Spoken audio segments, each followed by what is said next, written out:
Il m'arrive rarement de parler de mon expérience de la méditation, car je considère que c'est quelque chose d'intime et de privé. Je l'ai fait une fois au Canada avec mon ami Guy Corneau, où nous sommes confiés nos différentes formes de méditation.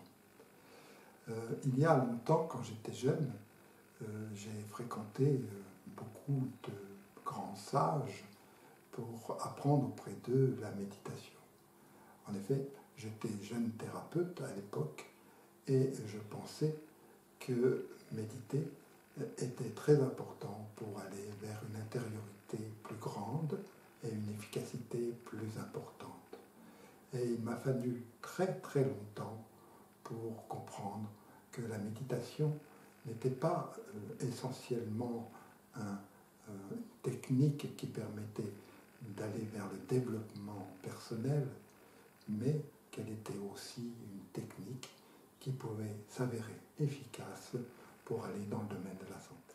En fait, cette prise de conscience, elle s'est faite très progressivement. Et notamment lorsque je suis devenu universitaire, il m'est arrivé tous les matins de proposer des méditations à mes étudiants et je voyais que leur performance intellectuelle était meilleure lorsqu'ils méditaient. À l'évidence, la méditation a une action sur la mobilisation cognitive très positive et j'ai donc envisagé cette méditation sous cet angle-là. Mon attitude de professeur à l'époque était audacieuse pour méditer dans le cadre d'une université. En effet, il n'y avait pas à l'époque les recherches scientifiques qui sont progressivement venues donner une preuve de l'efficacité sur la mobilisation cognitive. Mais je n'étais pas uniquement un professeur ou un pédagogue. J'étais d'abord et avant tout un thérapeute, et un thérapeute qui tentait de toucher la profondeur des personnes. Et notamment, j'étudiais l'unité entre le corps et l'esprit. La méditation est donc devenue un atout, un instrument supplémentaire que je proposais aux personnes pour avoir une meilleure maîtrise sur leur santé.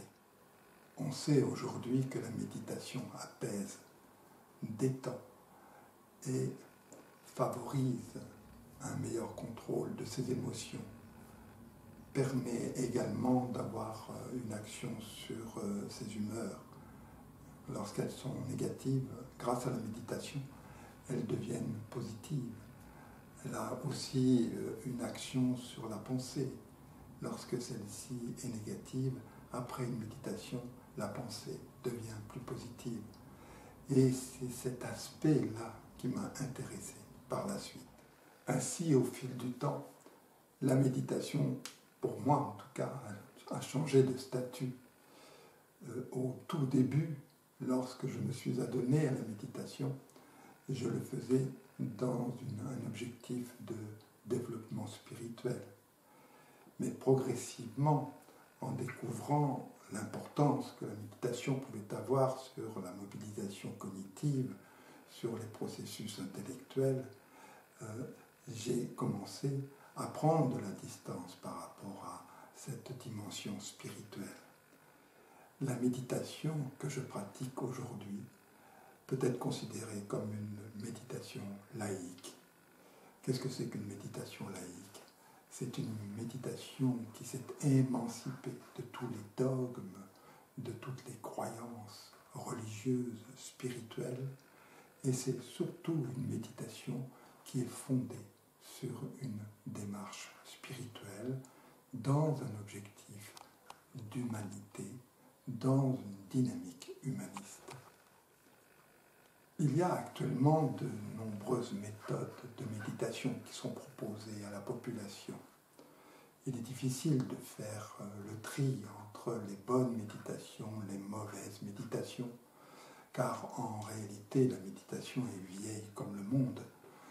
Ce qui change, ce sont les objectifs.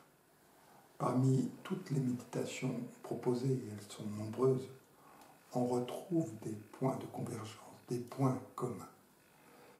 D'abord, elles sollicitent la mobilisation des ressources attentionnelles. On retrouve ce phénomène dans toutes les formes de méditation. Ensuite, il est question de développer la présence à soi au cœur de ses actions, au cœur de ses ressentis.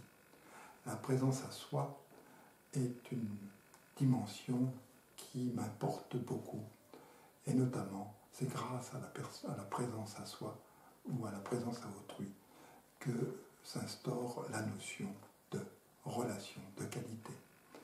Et enfin, c'est la troisième dimension, il s'agit de développer sa propre conscience afin de percevoir des phénomènes qui jusqu'alors n'étaient pas perçus.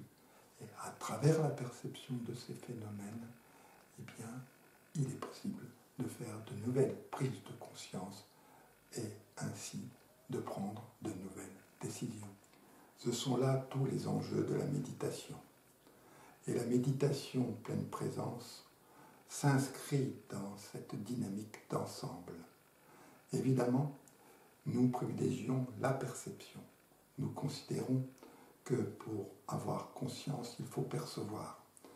Ensuite, nous privilégions la présence, et notamment la dimension relationnelle, car cette dimension relationnelle, c'est celle-là même qui génère de nouveaux phénomènes à l'intérieur de soi.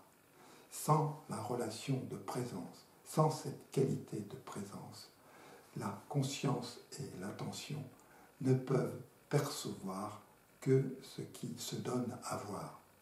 Avec la pleine présence, ce qui se donne à voir est ressenti, et ce qui se donne à être ressenti n'existerait pas sans cette dimension relationnelle. C'est la relation qui crée les effets, et grâce à ces effets, la méditation devient riche, très riche, et nous propulse vers une humanité plus humaine, car il est vraiment important, et c'est une prise de conscience, et c'est même un acte politique.